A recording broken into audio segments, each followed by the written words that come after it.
अगर तुम भी चाहते हो कि तुम्हारा क्लास में अपने एक नाम हो,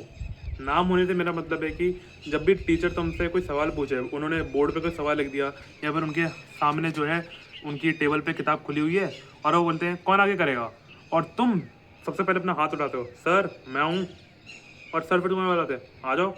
और फिर तुम कर भी देते हो बोर्ड पे, और फिर सर बोलेंगे क्लैप फॉर हिम, या फिर वेरी गुड, या फिर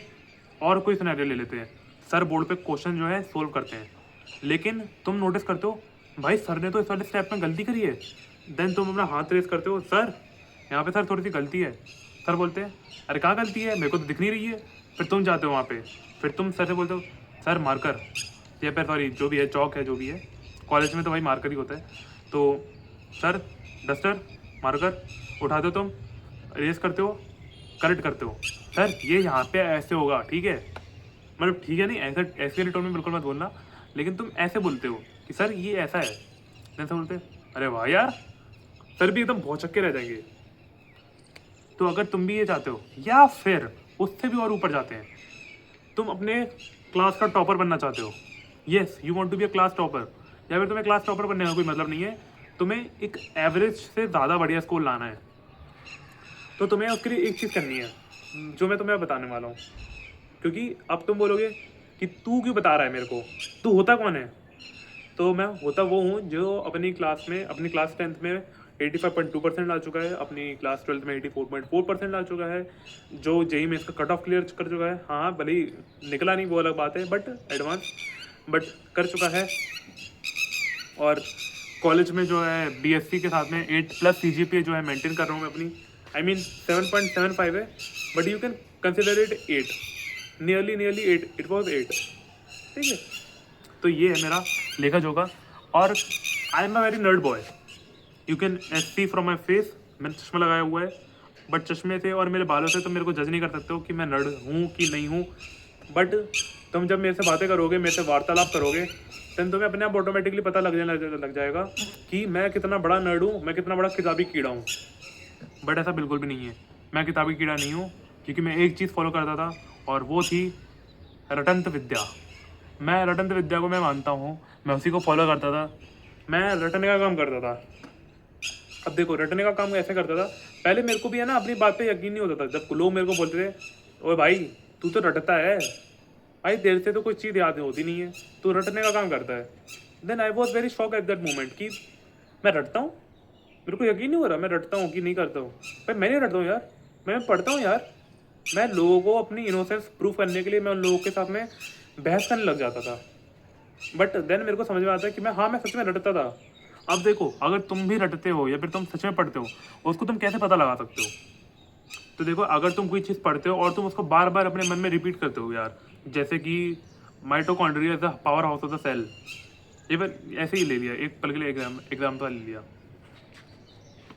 mitochondria is the power house बोलते हैं शायद,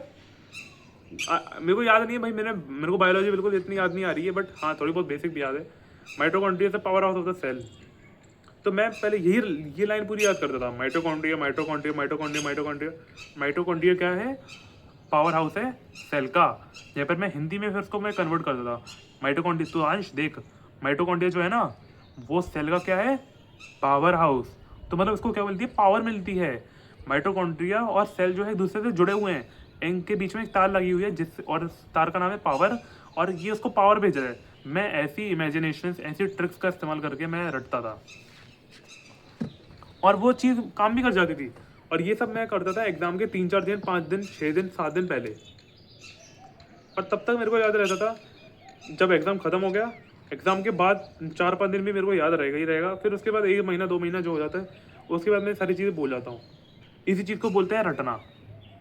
बट असली पढ़ाई किसको बोलते हैं, अगर तुम्हें वो चीज़, मैं अगर तुमसे आज भी, अगर आज तुमको 2 साल हो चुके हैं अपना 12th क्लास कंप्लीट करे हुए, तो मैं अगर आज तुमसे वो ऑर्गेनिक केमिस्ट्री का मैं तुमसे कोई रिएक्शन तुमसे लिखवा लूँ, जैसे कि बोल्ट्समैन नहीं, याद नहीं आ रहा मेरे को,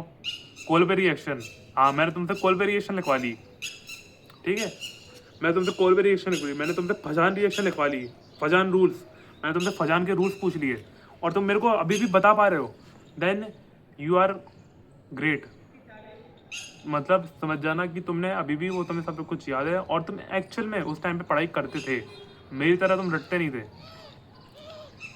और भाई देखो आज के टाइम पे ये है कि पढ़ने का कोई फ़ायदा नहीं है, क्योंकि ये इंटीग्रेशन डिफरेंशिएशन तुम्हारी लाइफ में वैसे भी काम नहीं आने वाला है। तुम खोलना चाहते हो अपना धंधा और लोग तुम पढ़ रहे हो इंटीग्रेशन डिफरेंशिएशन, क्या है मतलब इसका। इसलिए एक चीज़ जो तुम कर सकते हो वो है रटो, जितना हो सकता है रटने की कोशिश करो, पढ़ने से कोई मतलब नहीं है, क्योंकि इन दी एंड इन लोगों को देखना है स्कोर तुम्हारा। कि अगर तेरे 90% आए हैं तो ही लोग तेरे को शाबाशी देंगे, अगर तेरे 90% नहीं आए तेरे को गालियाँ पड़ेंगी, या फिर तेरे को गालियाँ भी नहीं पड़ेंगी, लोग तेरे से खुशी नहीं होंगे। तेरे लिए तो भाई वो खुशी की बात होगी, अगर तेरी 89% आए तेरे लिए तो बहुत ही खुशी की बात होगी। बट अगर 90% से ऊपर आए तब जाके तू भी खुश, तेरे माँ बाप भी खुश और भी खुश। और वही तो चाहिए भाई, तुम खुश हो या ना हो उससे कोई बात को किसी को फ़र्क नहीं पड़ता, दूसरे खुश होने चाहिए, लोगों को इससे फ़र्क पड़ता है। अगर उनको तसल्ली मिल जाती है, उनको एक तरह की सेटिस्फेक्शन मिल जाती है कि हाँ यार लड़का तो पढ़ने वाला है, लड़का तो पढ़ाकू है, लड़का कुछ ना कुछ तो कर ही लेगा, बस यही उनके अंदर लाना है। और वो तुम तभी ला सकते हो जब तुम्हारे 90% से ऊपर आएंगे, जब तुम्हारे 95% से ऊपर आएंगे। आजकल तो 90% को भी वैसा इतनी वैल्यू नहीं है जितनी 95% वालों को वैल्यू दी जाती है। अगर तुम्हारे 95 से 100 के बीच में आ रहे हैं, 100 तो वैसे किसी के भी नहीं आ सकते हैं, बट आ सकते हैं कुछ लोगों के, बहुत ही रेयर एक्सेप्शन केसेस को, तो यू विल बी कंसिडर्ड पढ़ाकू, यू विल बी कंसिडर्ड कि तेरा कुछ हो जाएगा। बट अगर तेरे 90% आ रहे हैं, बोल रहे हैं ठीक है, और अगर तेरे 90 से नीचे गिर गए तेरे को बोलेंगे तेरा कुछ नहीं हो सकता है। अब तुम बोलोगे भाई भाई मेरे तो है ना 70% आए थे, मेरे तो 65% आए थे, मेरे को तो मेरे माँ बाप ने कुछ नहीं बोला। भाई तेरे माँ बाप को तेरे से उम्मीद ही कहाँ थी, तूने तो बचपन से ही निठल्ला रहा होगा, तू बचपन से ही 60-70% वाला लाता रहा होगा, इसलिए तेरे माँ बाप ने भी तेरे से उम्मीद छोड़ दी। लेकिन तू वो अगर मेरी तरह बंदा है जो 5th क्लास में, भाई साहब फर्स्ट क्लास में टॉपर था, 4th क्लास में टॉपर था, और 5th क्लास तक जिसकी लाइफ इतनी बढ़िया चल रही थी, हमेशा 2nd 3rd 4th आता था, हमेशा 90%, 92%, 95% लेकर आता था। और जैसे ही तेरा 6th क्लास चालू होता है, जैसे ही तेरा 8th क्लास या फिर 9th या फिर 10th क्लास चालू होता है, तेरे सामने आता है SST, तेरे सामने आता है साइंस, तेरे सामने आता है संस्कृत, उसी टाइम से भाई तुम्हारी बैंड बजना शुरू हो जाती है, क्योंकि तब तुम्हें अपनी असली औकात पता चलने लग जाती है। और फिर उसके बाद तुम्हारे माँ बाप की जो एक्सपेक्टेशन होती है वो धीरे धीरे कर करके और बढ़ता बढ़ने लग जाती है कि हाँ अगली बार अगर तू नहीं लाया तेरी ऐसी तेरी खड्डियाँ खड़ी कर दूंगा। यही है भाई, ये रियलिटी है, मेरे को तो यही फेस करना पड़ा था। बाकी तुम्हारा मेरे को पता नहीं है, तुम बोलोगे भाई मेरे तो 70% है, ठीक है भाई खुश रहो उसमें, मेरे को क्यों बता रहे हो। बचपन से मैं स्मार्ट था, मतलब मैं स्मार्ट नहीं, बचपन में मैंने अगर पढ़ लिया, मैंने अगर थोड़ा सा इंटरेस्ट दिखा लिया, मेरे परसेंटेज ज़्यादा आ गए, इसमें मेरी गलती है मेरे, क्योंकि उस टाइम पे मेरे को पढ़ने में मज़ा आता था। बट जैसे जैसे मैं बड़ा हुआ, जैसे जैसे मेरे सामने वो सब्जेक्ट्स आने लग गए, मेरे को मेरी असलियत पता चलने लग गई, मेरे को समझ में आने लग गया कि अब इतना आसान नहीं है सब कुछ, सिलेबस आसान नहीं है, जो पढ़ाई हो रही है वो आसान नहीं है, कंपटीशन बढ़ रहा है, सिलेबस बढ़ रहा है और सिलेबस हार्ड होते जा रहा है। तो तुम्हें लगता है कि भाई वही टॉपर वाली जो कंसिस्टेंसी जो मैंने मेंटेन करी थी बचपन में, वो आगे जाके मैं मेंटेन कर पाऊँगा? नहीं कर पाऊँगा, बिल्कुल बिल्कुल भी नहीं कर पाऊँगा। इसलिए the only thing that you need is रटंत विद्या, जितना हो सकता है उतना रटो, पढ़ो, परसेंटेज लेकर आओ, बस तुम यही कर सकते हो। अब भले ही तुम लोगों को बात चुभे या बात ना चुभे, बट तुम्हें यही करना पड़ेगा। अगर तुम्हें अपने माँ बाप की आंखों में, जो तुम बोलते हो ना, जो भी करना है ना, अपने माँ बाप की आंखों में मेरे को खुशी देखनी है। जब मेरा बाप जो है मेरे को इमोशनल होकर गले लगाएगा, फिर बोलेगा फाइनली बेटा तूने कर दिखाया। अगर तुम भी ऐसे फालतू के मोमेंट्स को जीना चाहते हो, लाओ भाई, रटो,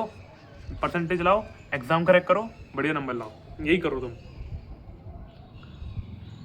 क्योंकि भाई मैं थक चुका हूँ ये सब कुछ कर करके, मेरे को नहीं चाहिए कुछ, मेरे को ना अपनी माँ की आंखों में मेरे को अपने लिए वो प्यार देखने का है। पढ़ाई मैं ना वैसे देखना चाहता हूँ, बट वैसे नहीं कि पढ़ने की वजह से। भाई पढ़ाई और मेरा, तुम अगर मेरा जो पूरा आइडेंटिटी है, अगर तुम उसको मेरा पढ़ाई से जोड़ दोगे, दैट इज़ वेरी रॉन्ग। मेरे को अपनी आइडेंटिटी मेरे को पढ़ाई से बिल्कुल नहीं बनानी है, बिल्कुल नहीं बनानी है मेरे को। पढ़ाई चाहे भाड़ में, मैं तो पढ़ाई फेंक दूँ अभी, बट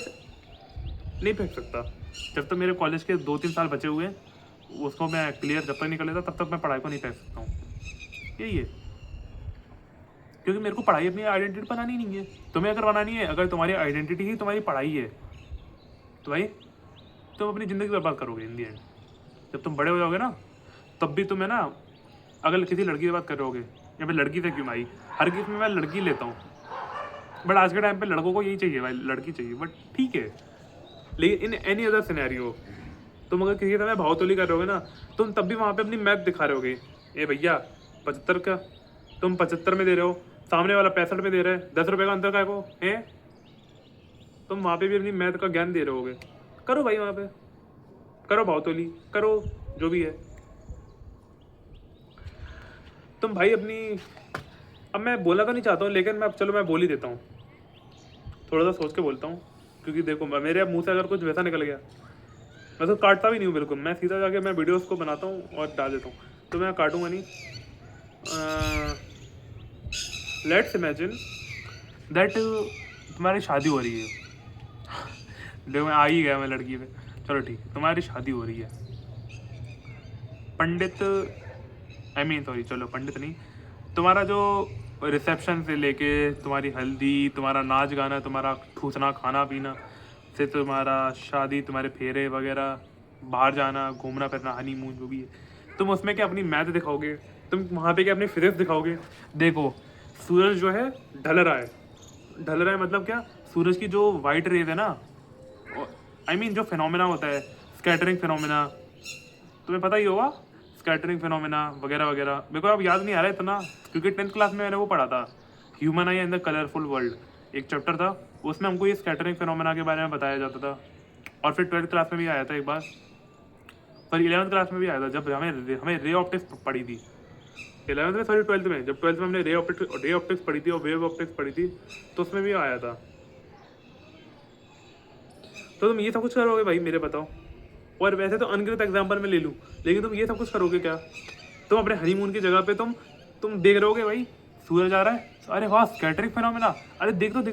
तुम अपनी पार्टनर को बोल रहे और देख तो यार वो स्कैटरिंग फिनोमेना हो रहा है।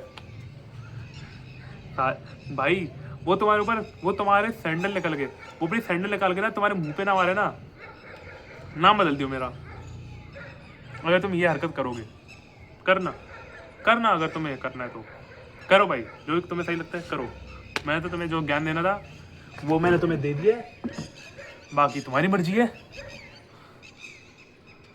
रटना है मैंने तो बोल दिया, रटो भाई जितना हो सकता है रटो, बाकी अगर तुम्हें सच में पढ़ाकू बनना है बनो पढ़ाकू। That's all for the video, love you, और बाकी 11 चुप से आगे।